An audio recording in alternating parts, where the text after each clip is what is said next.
Good morning friends, मैं शालिनी आपका अपने यूट्यूब चैनल के आर्ट एंड इंस्टीट्यूट पर स्वागत करती हूँ। दोस्तों, आज हम पढ़ेंगे समास। आज हम समास के बारे में थोड़ा सा बात करते हैं और ट्रिकी समास। तो वैसे समास तो हम बहुत पढ़े हैं, बहुत छोटी क्लास से पढ़ते चले आ रहे हैं समास, अब हम बड़े हो गए। लेकिन आज हम कुछ ट्रिकी समास पढ़ेंगे। समास के डिफिनेशन, प्रथम पद, उत्तम पद, ये सब तो हम बहुत बचपन से ही पढ़ते चले आए। आज हम कुछ ऐसे ट्रिक जानेंगे जिसके माध्यम से हमें समाज समझने में आसानी होगी। आजकल जितने भी कॉम्पिटिटिव एग्जाम है बच्चों, आपका हो गया यूपीएससी, यूपीपी हो गया, आरओ हो गया, एआरओ हो गया, एसटेट हो गया, सीटेट हो गया, यूपीटेट हो गया, जितने भी आरटेट हो गए, जितने भी टेट एग्जाम, सब में हिंदी आती है बच्चों। हिंदी के साथ साथ आपका समाज हर एक कॉम्पिटिटिव एग्जाम में आता है, इसके क्वेश्चन भी पूछे जाते हैं। तो आज हम एक ऐसी ट्रिक ध्यान में रखेंगे जिसके थ्रू हम बहुत आसानी से समाज को पहचान लेंगे। ये हम कह सकते हैं कि आज हम ट्रिकी समाज पढ़ने चल रहे हैं। तो आइए हम चलते हैं समाज के बारे में कुछ बात करते हैं। तो समास का मतलब होता है बच्चों सम धन आस, मतलब पास में दो या दो से अधिक शब्दों से मिलकर जब कोई नया शब्द बनता है तो उसे हम समास कहते हैं। मान लीजिए कोई आपसे पूछता है समास क्या होते हैं, तो हम कह सकते हैं दो या दो से अधिक पदों से मिलकर जब कोई नया शब्द बनता है, दो या दो से अधिक शब्दों से मिलकर जब कोई नया शब्द बनता है तो उसे हम क्या कहते हैं, समास कहते हैं। तो आइए हम समझते हैं समास के प्रकार।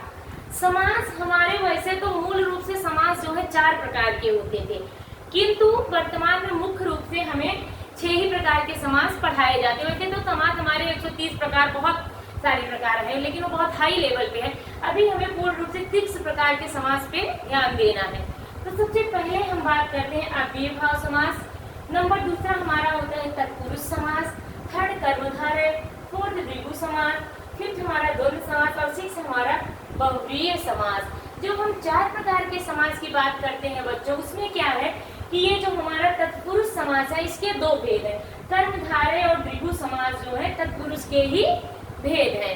तो पूर्ण रूप से हम कह सकते हैं समास हमारे कुल 6 प्रकार के होते हैं। तो अव्ययीभाव समास, हम डिफिनेशन नहीं बता रहे हैं, सिर्फ आपको आज एक ट्रिक बताएंगे। तो सबसे पहले हम अव्ययीभाव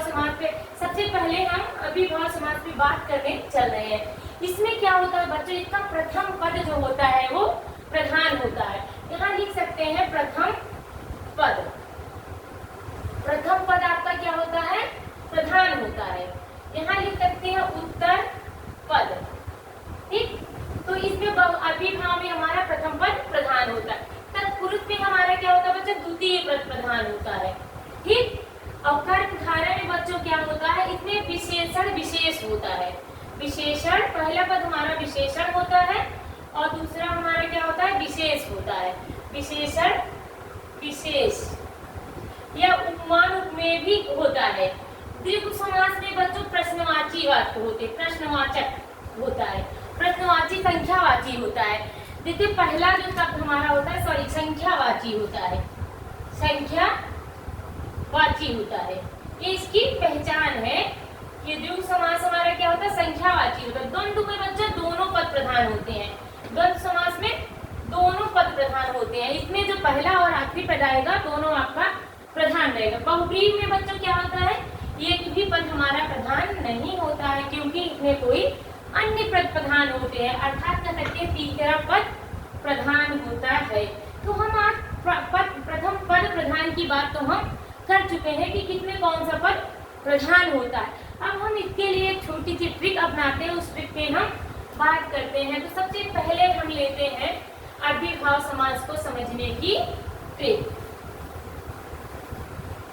अव्ययीभाव समास हम ले रहे हैं बच्चों, अव्ययीभाव की हम ट्रिक देख रहे हैं। नंबर पहला हमारा है अव्ययीभाव समास। इसमें क्या है बच्चों, इसकी पहचान करने के लिए जो एक ट्रिक है बच्चों, इसमें जो पहला, एक तो आप ध्यान रखिएगा कि इसमें जो पहला पद होता है इसमें उपसर्ग लगे हुए शब्द होते हैं। तो ये ट्रिक आपकी होगी उपसर्ग लगा हुआ शब्द, उपसर्ग लगा हुआ शब्द। तो इसमें जो होगा उसमें उपसर्ग लगा होगा। और एक चीज ध्यान रखिएगा ट्रिक में ही, repeated word, repeated word, repeated word. Repeated word क्या होता है बच्चों, जो एक दो बार आ जाए। दोबारा जो शब्द होते हैं उन्हें हम रिपीटेड वर्ड कहते हैं। इस ट्रिक को आप जरूर ध्यान रखिएगा। एक एग्जाम्पल लेते हैं इसका। एग्जाम्पल में हो जाएगा जैसे यथा, यथाशक्ति। यथा हमारा क्या होगा, अव्यय। इसको आप उपसर्ग या अव्यय भी कह सकते हैं। पहला पद हमारा अव्यय होगा या उपसर्ग लगा हुआ होगा। यथाशक्ति। प्रतिदिन, तो ये आपका क्या हो गया, प्रति उपसर्ग हो गया। प्रतिदिन, प्रति उपसर्ग हो गया। आजन्म, आ उपसर्ग लगा है, आजन्म। क्या हो गया, आजन्म। या हम कह सकते हैं रिपीटेड वर्ड का देख लेते हैं एक एग्जाम्पल। हाथों हाथ, हाथों हाथ। दिनों दिन, यह धन। दिनों दिन, रातों रात, रातों रात। दिनों दिन, दिनों दिन। ऐसे शब्द जब हमारे आएंगे तो हम समझ जाएंगे कि हमारे अव्ययभाव समास है। यथाशक्ति, प्रतिदिन, आजन्म, हाथों हाथ, रातों रात, दिनों दिन। ये रिपीटेड वर्ड हमारे हैं, ये हमारे उपसर्ग लगे हुए या अव्यय शब्द हैं। तो हमें हमें लग रहा है कि अव्ययभाव समास समझ में आ गया वो। नेक्स्ट बच्चों हम पढ़ते हैं, हमारा नंबर दूसरा है तत्पुरुष समास। तत्पुरुष समास में क्या होता है बच्चों, इसकी पहचान करने के लिए सबसे जरूरी है आपको कारक चिन्हों को ध्यान में रखना। तत्पुरुष समास की ट्रिक है कि जो कारक चिन्ह है ने, से, ने, ते, का, की, का, के, की, से अलग, के द्वारा, से अलग, के द्वारा, में पर, जितने भी हमारे जो कारक चिन्ह हैं उसके शुरू के पहला और आखिरी छोड़ के समस्त कारक चिन्ह इसमें आते हैं। ये आपको याद करने की एक ट्रिक है। ने, ते, का, के, से अलग, के द्वारा, में पर। जब ये ट्रिक आपको पता रहेगा, जब हम समास का विग्रह करेंगे बच्चों, उस समय हमको ये पता चल जाएगा कि ये कौन सा समास है। जैसे एक एग्जाम्पल लेते हैं, राजपुरुष। राजपुरुष मतलब बच्चों इसका पुरुष पद प्रधान है, दूसरा पद प्रधान है। राजा का पुरुष, राजा का या राज्य का पुरुष कह सकते हैं। इनमें ताकि के कारक आ गया ना, राजा का पुरुष। या लिख सकते हैं हम अनाथालय, अनाथालय, अनाथों के लिए घर, अनाथालय। या लिख सकते हैं हम रसोई घर। ये भी आपका पुरुष का उदाहरण है, रसोई घर, रसोई के लिए, रसोई के लिए घर। जिसमें भी विग्रह करने पे हमारे कारक चिन्ह हमको मिल जाए, समझ जाइए कि हमारा तत्पुरुष समास है। इसके कुल 6 प्रकार होते हैं। कर्ता, कर्ता तत्पुरुष, कर्म तत्पुरुष, अधिकरण, सारे कारक लगा के आप इसको पहचान जाएंगे। नेक्स्ट हम चलते हैं नंबर 3 पे। नंबर 3 हमारा आता है बच्चों कर्मधारय समास।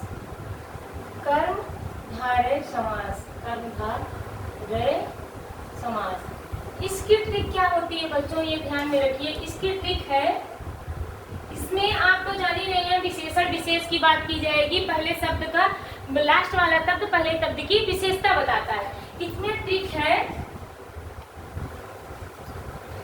रूपी। इसमें कई शब्द होंगे, है जो, है जो, समान। इसमें तीन शब्द आप याद रखिए, है जो, के, समान और रूपी। ये आपको एग्जाम्पल में मिलेंगे। जैसे लिख सकते हैं चंद्रमुख, चंद्रमा के समान मुख, चंद्रमुख, चंद्रमा के समान मुख। काली मिर्च, काली है जो मिर्च, काली मिर्च। एक उदाहरण आप लेंगे, काली मिर्च। तो इसका जब विग्रह करेंगे तो काली है जो मिर्च। गुरुदेव, गुरु रूपी देव, गुरुदेव का क्या हो जाएगा, गुरु रूपी देव। तो इसमें रूपी शब्द आ गया, काली है जो मिर्च, है जो शब्द आ गया, चंद्रमुख, चंद्र के समान, मुख के समान वर्ड जब आ जाएगा तो आप समझ जाइएगा कि ये कर्मधारय समास है। आगे बात करते हैं नेक्स्ट पर हम समास। द्विगु समास, द्विगु का मतलब होता है संख्यावाची, जिसमें पहला शब्द आपका संख्यावाची हो। इसकी ट्रिक यही है कि पहला पद आपका जो है संख्यावाची होगा, संख्यावाची होगा। इसमें जैसे लिखा होगा पंचानन, पंचवटी, पंचवटी, 5 वृक्षों के समूह, 5 वटों के समूह। तिरंगा, 3 रंगों वाला तिरंगा। या चौराहा, चौराहा, 4 रास्तों के समूह को हम चौराहा काटे। इस तरीके के जो शब्द आपके संख्यावाची आएंगे वो आपके द्विगु समास के अंतर्गत आएंगे। आप बुक उठाएंगे, आपको ढेर सारा एग्जाम्पल मिलेगा, उससे आप प्रैक्टिस करिएगा। नेक्स्ट हम बात करते हैं नंबर 5 पे। नंबर 5 हमारा आता है द्वंद्व समास। द्वंद्व पे बच्चों ध्यान दीजिएगा। द्वंद्व में एक ट्रिक है, इसमें आपको जो ट्रिक है द्वंद्व समास की वो ये है और। द्वंद्व में आपको और या शब्द मिलेगा, ये ध्यान रखिएगा। जब भी आप समास का विग्रह करेंगे तो और या शब्द मिलेगा। एक एग्जांपल लेते हैं। और एक ट्रिक है, इसमें अपोजिट वर्ड रहेगा, हमेशा विलोम शब्द दिया रहेगा। कभी कभी समानार्थक भी होते हैं और विलोम शब्द भी दिए रहते हैं। तो बच्चों इसमें योजक चिन्ह भी लगा रहेगा। केवल आप योजक चिन्ह से ये नहीं बता सकते कि यह द्वंद्व समास है। तो मान लीजिए माता पिता दे दिया गया, माता पिता, तो क्या हो जाएगा? माता और पिता। माता पिता आपका हो जाएगा माता और पिता। भाई बहन, भाई बहन, भाई और बहन। खट्टा मीठा, खट्टा और मीठा। सीमा और रीमा, राम और सीता। इस तरह के वर्ड आएंगे। या थोड़ा या अधिक, ऐसा भी वर्ड आ जाएगा। थोड़ा, थोड़ा बहुत। मान लीजिए थोड़ा बहुत लिखा है तो इसका मतलब हो गया या तो थोड़ा या तो अधिक, थोड़ा या बहुत हो जाएगा। तो नेक्स्ट आते हैं बच्चों नंबर 6 पे। नंबर 6 और आखिरी हमारा है बहुव्रीहि समास।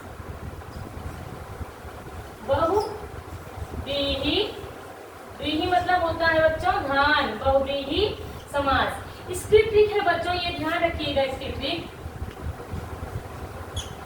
जिसका, जिसकी, जिसके, जिसका, जिसका, जिसकी, जिसके, जिसका, जिसकी, जिसकी, जिसके और वाला, जो या वाला। जिसका, जिसकी, जिसके, जो या वाला। ये ट्रिक ध्यान में रखिएगा। और इसमें एक चीज और ध्यान रखिए, इसमें देवी देवताओं का ही नाम ज्यादातर आता है बहुव्रीहि समास में। देखते हैं, एक एग्जांपल लेते हैं। जैसे दशानन, दशानन, आनंद मतलब मुख, दशानन। 10 मुख है जिसके, तो जब 10 मुख है जिसका अर्थात रावण का। चतुर्मुख, 4 मुख है जिसके अर्थात ब्रह्मा के। किसके? ब्रह्मा के। चतुर्मुख, 4 मुख है जिसके, 4 मुख वाला।